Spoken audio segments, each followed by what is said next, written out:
So I've often mentioned while I'm teaching Premiere Pro that the audio is equally as important as your video. It represents at least 50% of what your viewers' experience will be when they watch your finished movie. That's how important audio is. And so in this lesson, I'd like to teach you the basics, how to adjust and manipulate audio. And you'll notice as you progress through the remaining lessons that I keep adding more and more and more to the audio part. So we're going to start here though in this lesson. And by the way, I would say a majority of all your audio manipulation will happen down here in the sequence.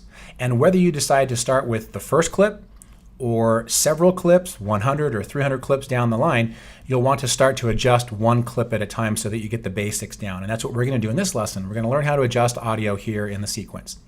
So to begin with, I have to activate a couple of things here to help you see what you need to manipulate in order to make those adjustments.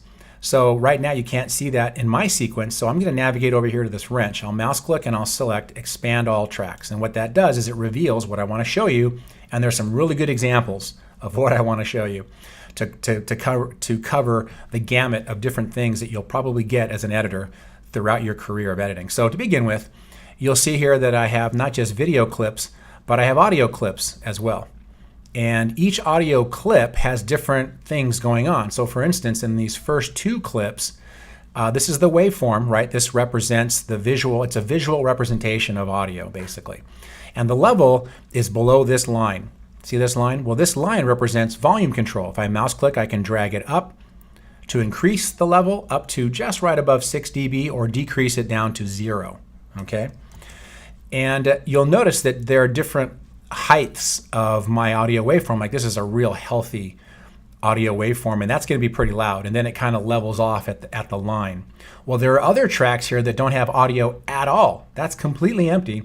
This one is really, really low, and this one's even lower, and these two don't have any at all. So if you're wondering, well, why do some have it and some don't, I just want to show you examples of what to expect, because most professionals are going to use a shotgun microphone of some kind, and it's mono. And so for instance, this first clip, when capturing video, if I play this back, the first step of adjusting your audio is to listen. So I'll push the play button over here, or I can push my space bar on my keyboard, and I can hear the audio. It's pretty low as I listen to this. So that's step one in determining when and where you want to start to adjust your audio. And I would highly recommend you get a very good set of headphones or a good set of reference speakers connected to your edit system, so that you can have an accurate representation of audio levels. Okay, so with that said, I'll use this clip as an example here. Basically, if I want to adjust audio, I mouse click on this white line and drag it straight up, and then I listen. Okay, and I can see the level over here. I'd like this to be right about near the -6, and that, by the way, is what I recommend your levels to be. When your movie is done, the entire sequence should hover around -6 dB as far as the overall level. Now remember, when I start to add more audio tracks like a background music or voiceover, sound effects, that greatly increases the overall volume of my sequence. So I'm going to have to make fine-tune adjustments as I progress through editing.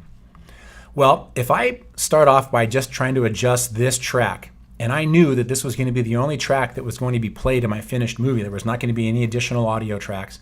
And I discovered it's just not loud enough, right? If I push play, it's just not up near the -6. And I've increased it all the way, and there's nothing in this track which doesn't help, right? This is completely, well, it's very low, right? I could bring that up. Let's see if that helps. So let's listen. Barely, didn't do anything, which this is common. Okay, so there is a trick involved. If I control click or right click on this audio clip here, you can do that to any one of these clips, by the way. If you've adjusted the volume, it's not loud enough, control click or right click on it if you're on a PC, and navigate to the audio gain option. You see that? Click on that. And the way it's set up by default, it's ready to go. Here in the adjust gain bar, you don't need to change anything else. Type in, and this is going to require an experiment or two, I'm going to go with 6. I'm going to increase it by 6, and then watch what happens when I push the OK button here. Watch what happens to this waveform. I'll push OK. It takes a moment. Boom. Did you see that? It adjusted it by 6 dB. So let's listen to this and see what it sounds like. Much better. I can see over here. It's probably just about right, actually. That's a good little trick. if the volume is so low. Now, if it's really low like this, or even this one here, you might be out of luck. Because even if you manage somehow to get that loud, you're going to hear a lot of background hiss and basically background garbage that you're not going to want. And this actually falls back on when it was recorded. Whoever your videographer was may not have been wearing proper headphones or wasn't paying attention, but it really all starts with when the video is being shot. But if you have something you can work with, you can do what I just did. If the volume control didn't work, you can click on it and select audio gain, and then go into that and decide what you want to do. Now that might require some experimenting, but check this out. So let's use this next clip as an example. When I play this one, it's actually right about there. In fact, it's a little hot. Well, that's not too hard, right? I can bring this down. We'll drop it down to maybe, somewhere around -3 dB, and I'll play it back. There we go. So that didn't require too much, I just had to adjust it straight down, which was good. One thing you want to avoid is overmodulated audio. In other words, if this waveform was way, way high and you noticed it was being clipped, that's overmodulation. That's almost impossible to fix. In fact, I wouldn't try fixing it here. Even if you lower it, you'll still hear the overmodulation. And again, that falls back on the videographer, and I hate to say it, I hate to do that. I'm a videographer. Everything I edit, I shoot. So it's tough to fix overmodulated volume. You'd have to send it to an audio expert possibly to try to work on it. Your best bet is to simply lower it and put background music behind it, and hopefully that'll mask it out. But you really got to pay attention to audio levels at the beginning when it's being shot. But what I'm showing you though here will help if you have something to work with. If you've got nothing in the track, like this track here, then obviously, or it's really low, that's going to be a tough one. That's going to be tough to work with.